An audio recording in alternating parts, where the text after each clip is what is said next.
서방님, 저는 당신을 만나 참으로 행복했습니다. 제 삶은 당신으로 인해 완성되었어요. 이화는 체린의 손을 잡으며 대답했다. 나 또한 그렇소, 부인. 그대는 내 삶의 빛이자 나의 모든 것이요. 두 사람은 서로를 바라보며 미소 지었다. 그들의 사랑은 시간이 흘러도 변치 않았다. 체린은 자신의 삶을 통해 얻은 교훈을 후세에 전하고자 했다. 그녀는 궁궐 여인들에게 글을 가르치고 백성들을 위한 자선 활동을 펼쳤다. 그녀의 선행은 온 나라에 알려졌고 사람들은 그녀를 어진 왕비라고 칭송했다. 어느덧 체린과 이화는 백발이 성성한 노인이 되었다. 그들은 여전히 서로를 사랑했고 함께하는 시간을 소중히 여겼다. 어느 날 체린은 조용히 눈을 감았다. 이화는 슬픔에 잠겼지만 그녀의 삶이 아름다웠음을 기억하며 위안을 얻었다. 이화는 체린을 왕비릉에 안장하고 그녀의 업적을 기리는 비석을 세웠다. 비석에는 체린의 아름다운 이야기가 새겨져 있었다. 체린의 이야기는 조선시대의 전설이 되어 영원히 사람들의 마음속에 남았다. 이화는 체린이 떠난 후에도 그녀를 잊지 못했다.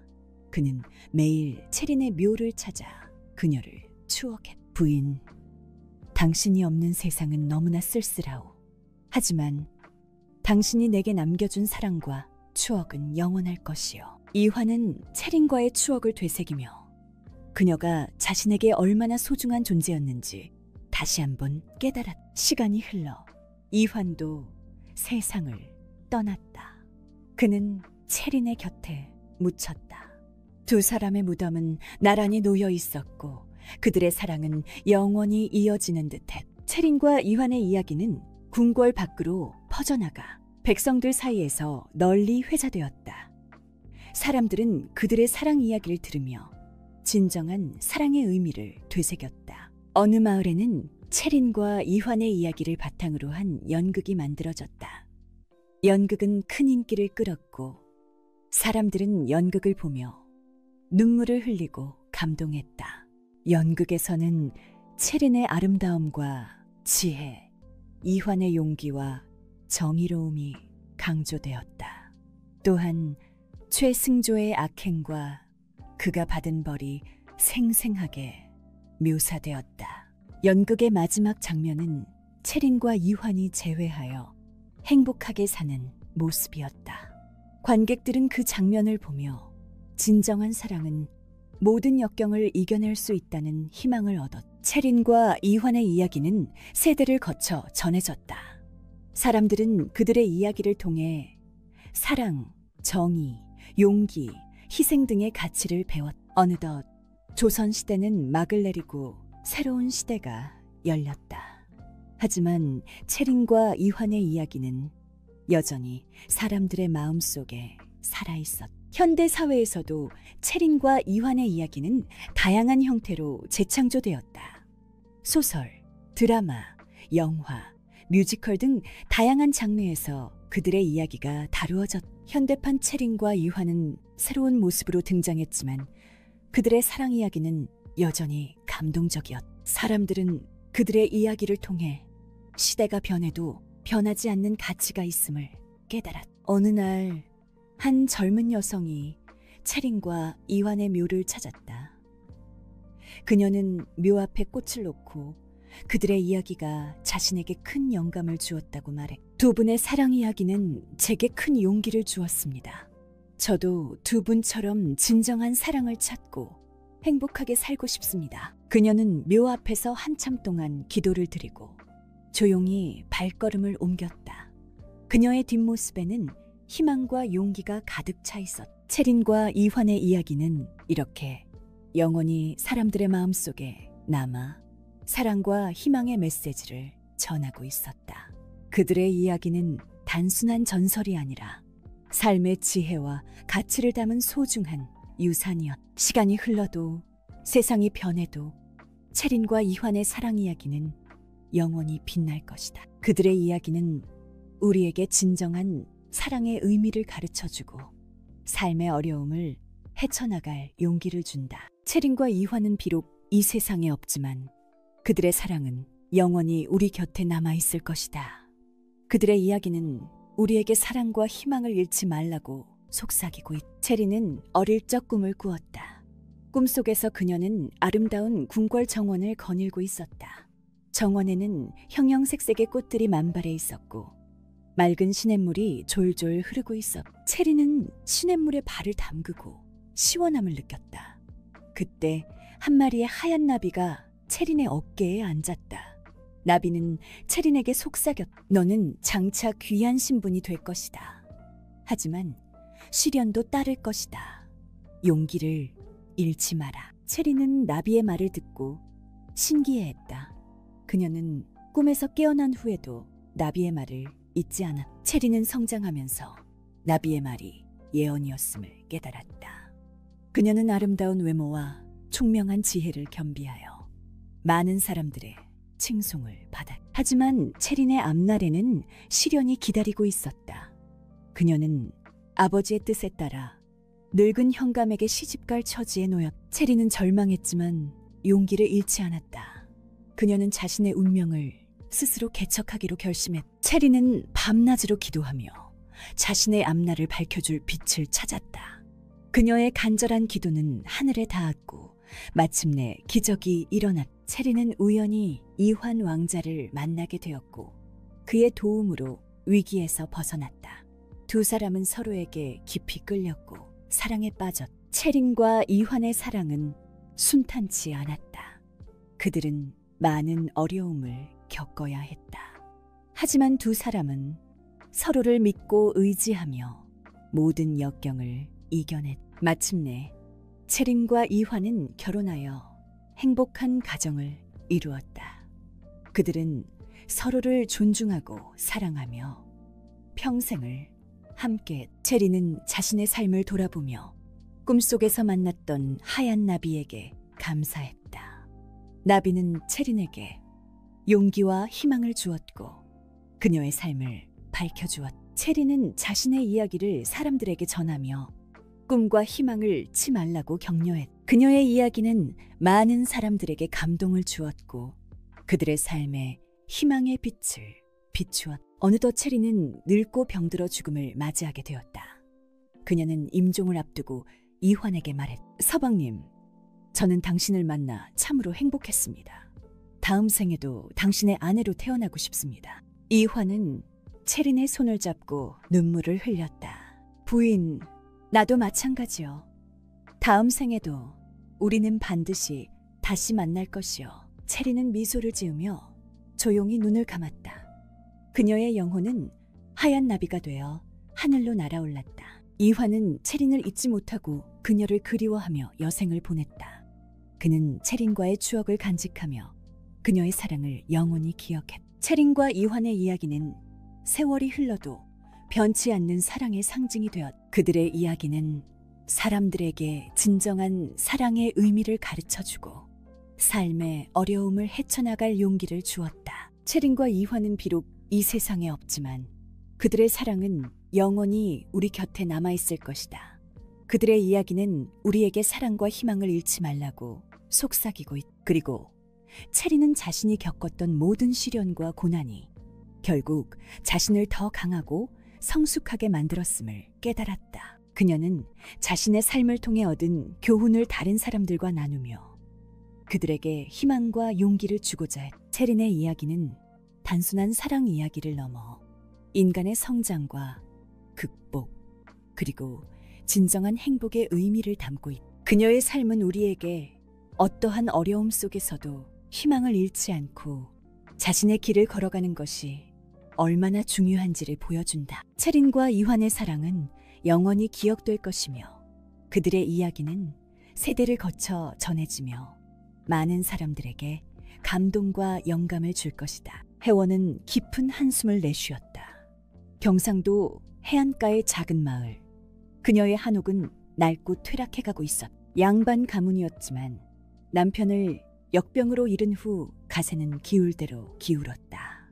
혜원의 방, 빛바랜 병풍만이 그녀의 고독을 가려줄 뿐이었다. 창밖으로 들려오는 파도 소리마저 그녀의 마음을 더욱 옥죄는 듯했다. 마님, 최씨 마님께서 오셨습니다. 한여의 말에 혜원은 몸을 떨었다. 시어머니 최 씨는 혜원이 과부가 된 후 더욱 혹독하게 그녀를 올가매려 했다. 삼종지도, 제가 금지, 조선의 굴레는 젊은 과부에게 너무나 가혹했다. 들라 하세요. 최 씨는 매서운 눈초리로 혜원을 훑어보았다. 아직도 그 꼴이냐? 네, 남편이 죽은 지 벌써 몇 해인데 언제까지 상복만 입고 있을게냐? 어머니, 네 아버지께서 살아계셨다면 통곡하실 일이다. 최 씨의 말은 비수처럼 혜원의 가슴에 꽂혔다. 그녀는 고개를 숙였다. 눈물이 뺨을 타고 흘러내렸다. 마님, 미란 아씨께서 오셨습니다. 혜원은 반가운 마음에 고개를 들었다. 미란은 혜원의 사촌 동생이자 유일한 말벗이었다. 미란 역시 과부였지만 혜원과는 달리 활달하고 씩씩했다. 언니, 또 울고 있었어. 어머니 때문에. 미란은 혜원의 손을 잡고 다정하게 물었다. 혜원은 고개를 끄덕였다. 언니도 참, 어머니 말씀은 한 귀로 듣고 한 귀로 흘려버려.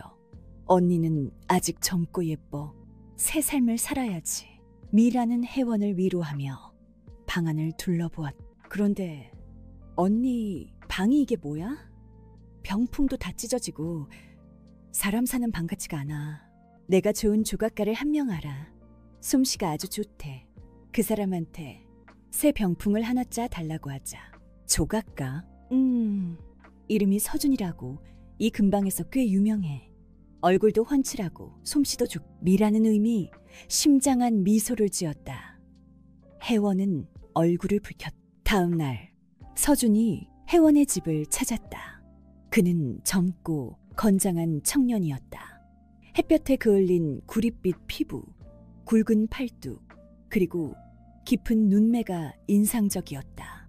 혜원은 그를 보자마자 가슴이 두근거렸다. 저는 서준이라고 합니다.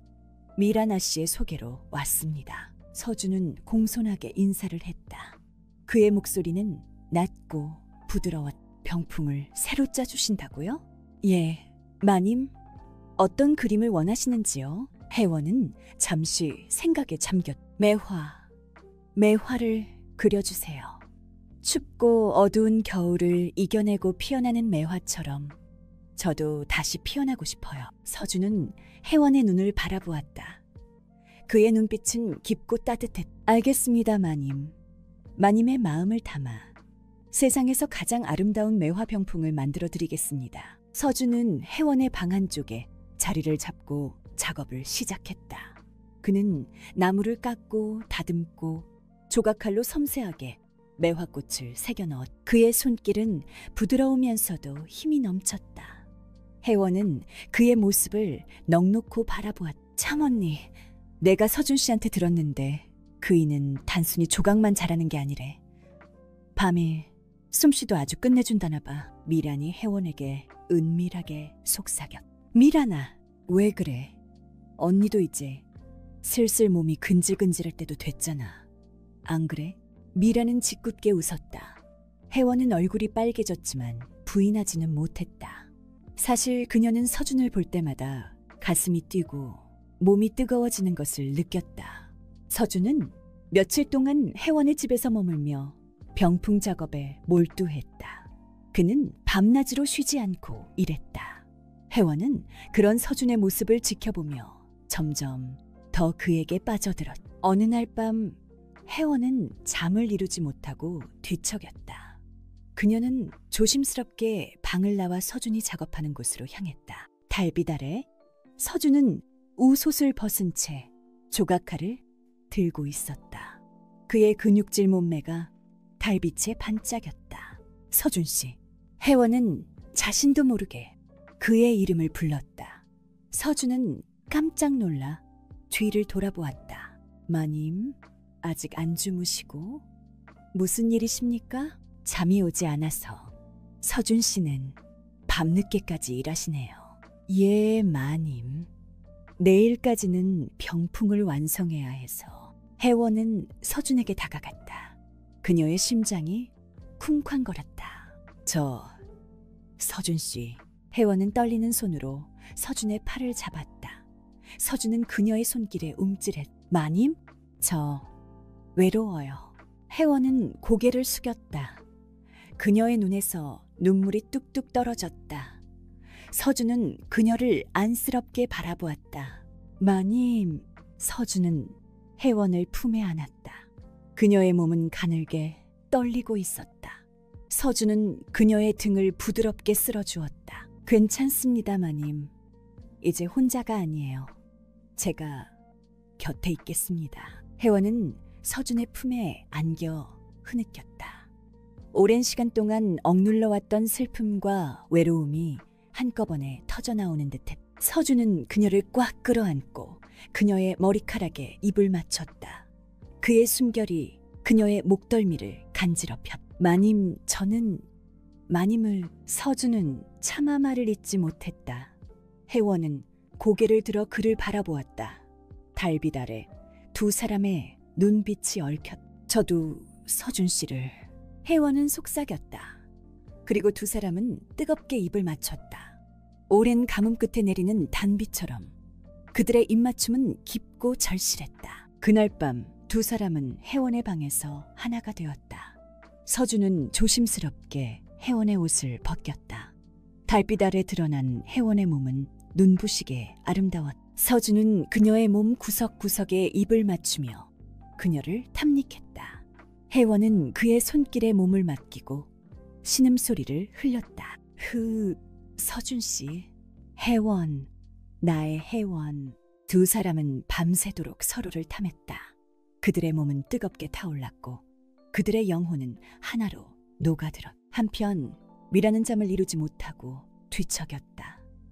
그녀는 서준과 혜원의 관계를 눈치채고 있었다. 그녀는 혜원을 위해 서준을 소개했지만 한편으로는 질투심을 느꼈다. 언니는 좋겠다. 저렇게 멋진 남자와. 미라는 서준을 처음 봤을 때부터 그에게 호감을 느꼈다.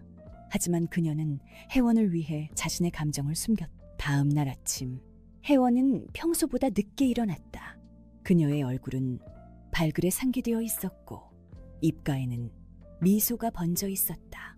언니, 밤새 무슨 일이 있었던 거야? 얼굴이 활짝 피었네. 미란이 짓궂게 물었다.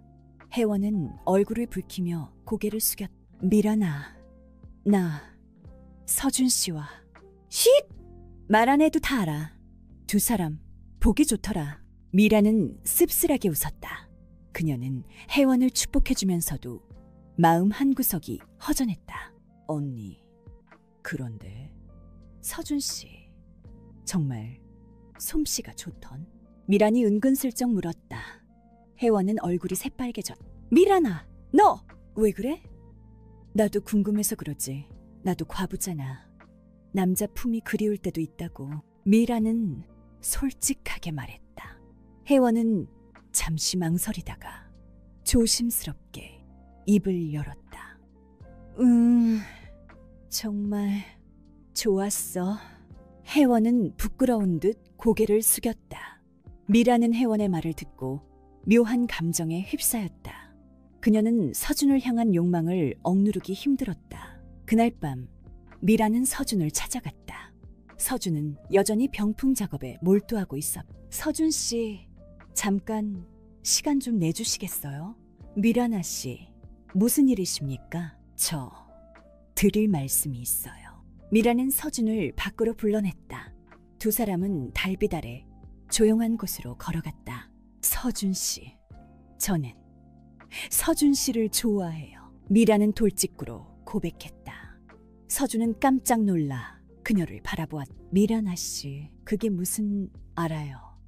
서준 씨는 언니를 좋아한다는 거. 하지만 저도 여자예요. 저도 서준 씨 품에 안기고 싶어요. 미라는 눈물을 글썽이며 말했다. 서준은 당황스러웠다. 그는 미란의 마음을 몰랐던 것은 아니지만 이렇게 직접적으로 고백을 받을 줄은 몰랐다. 미라나 씨, 저는 제발 저를 거절하지 말아주세요. 단 한 번만이라도 서준 씨의 여자가 되고 싶어요. 미라는 서준의 손을 잡고 애원했다. 서준은 그녀의 간절한 눈빛을 외면할 수 없었다.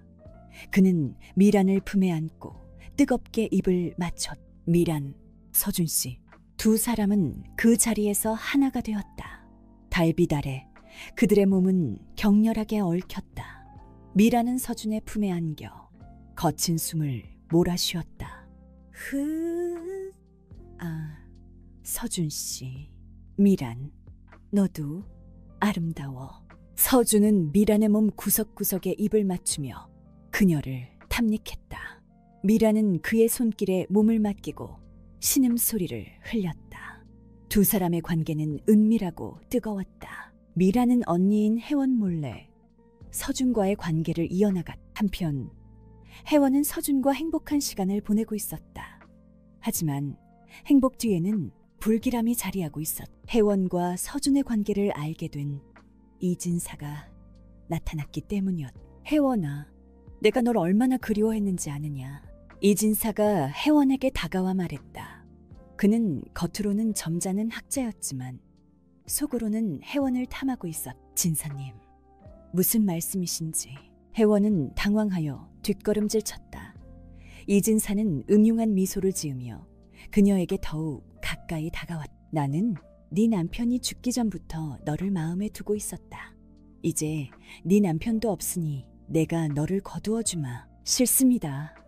저는 이미. 혜원은 말을 잇지 못했다. 이진사는 그녀의 손목을 낚아챘. 싫다고? 양반댁 여인이 천한 조각쟁이 놈과 정분이나 나누다니 부끄럽지도 않으냐? 놓으세요. 혜원은 몸부림쳤지만 이진사의 힘을 당해낼 수 없었다. 그때 서준이 나타났다. 그 손 놓으시오.